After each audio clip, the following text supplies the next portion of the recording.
Howdy, my name is Stax Rosh and I'm from DangerousTalk.net. Today I want to talk about a French mathematician named Blaise Pascal. Now I know mathematicians don't really excite you, but he had this little wager, and gambling is exciting, so here you go. In this wager, Pascal was asked, well, before we get to the wager, Pascal was asked why he believed in God, basically. And he decided to take up that challenge and present an argument, which has since been called Pascal's Wager. Now we got all that crap out of the way, let's get to it.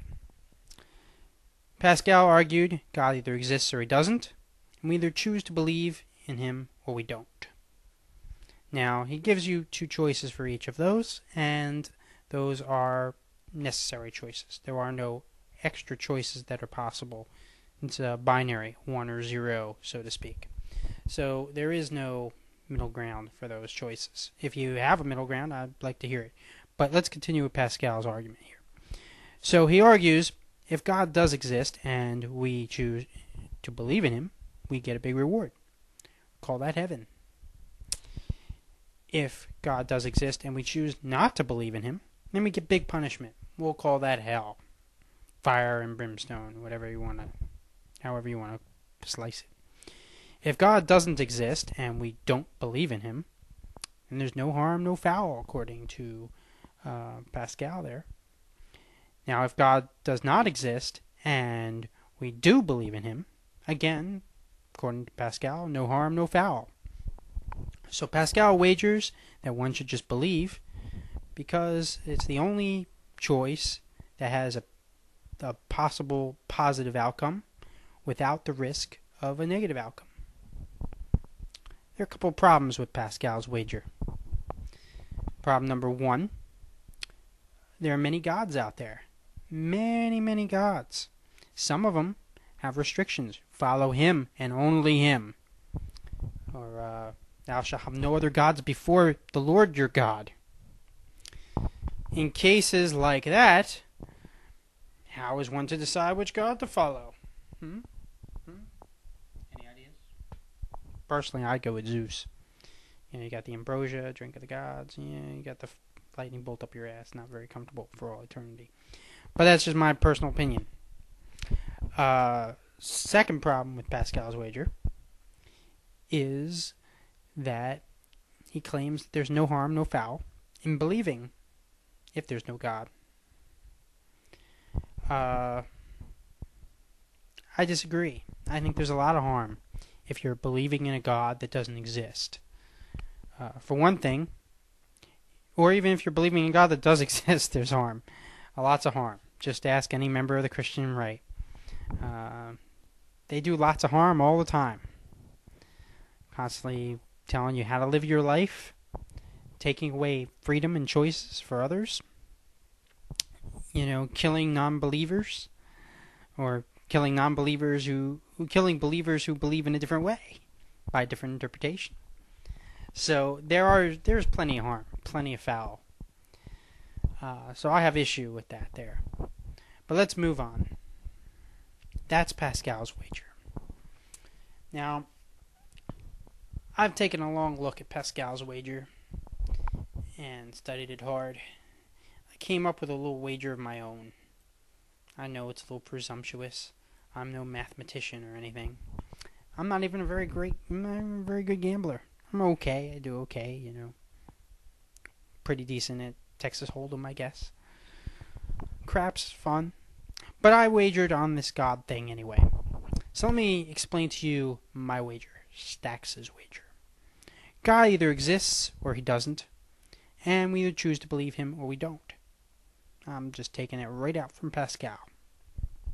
But let's add another option. Let's add a third choice, a third category. It's not really a choice. It is a choice, but it's not really related to those two. If God does exist, let's say, does he have superior morality? Now that's a tough one. That's a real pickle of a question. Does he have superior morality? Let's examine it a little bit. First, if God does exist and does indeed have superior morality, then by the logic of superior morality, as best as we can understand it, I know there's going to be some criticism there, but I'll get to that. It would be unjust for a just God to punish a just person. Did you catch that? Get all that? Unjust for a just God to punish a just person. Therefore, if there is a God and he does have superior morality, the only criteria that God can have for a possible reward would be being a just person to the best of your ability. Now, since that God would have superior morality, he would also have superior understanding. That's why I say the best of your ability. Because if you screw up, accidental-like, superior understanding and moral God would be okay with that. As long as you really, deep down in your heart of hearts, didn't mean to do something bad or immoral, then he'd be okay with it.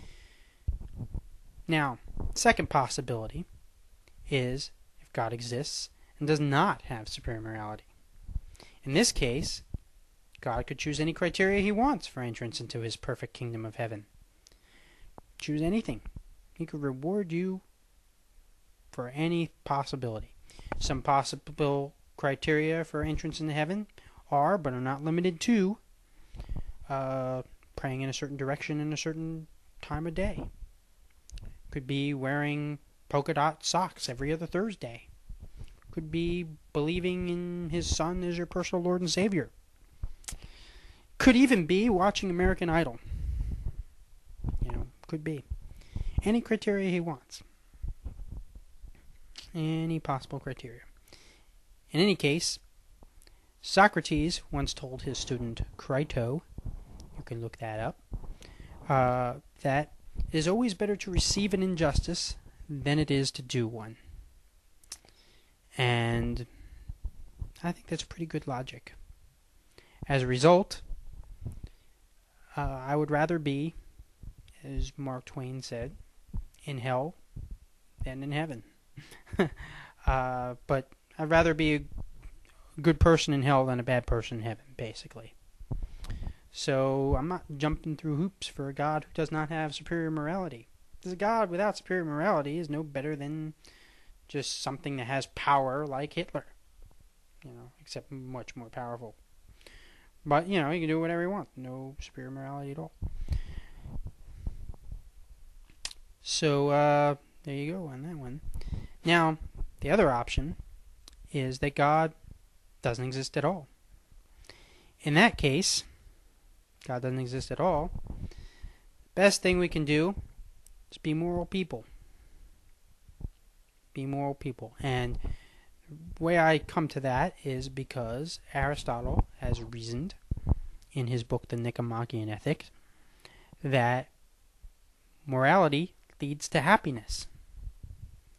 Social contract leads to happiness too, because the social contract, what that does, is allows us to live in relative safety with the rest of the citizens, of the people involved in the social contract, which in this case would be the United States of America, social contract being the U.S. Constitution. And so we're pretty much free to do as we please within the limits of that social contract. So we can go after our bliss without, with some protection to ourselves, I should say. In any case, bottom line is whether God exists, has superior morality, doesn't have superior morality, or doesn't exist at all, no matter how you want to cut it, it's always better to be a moral person to the best of our ability. And so my wager is I don't care God exists or not. Just be moral. Be moral and let things fall as they may. There you go. That's Pascals Wager. And I hope you enjoyed it. Be dangerous, America. Thanks for watching.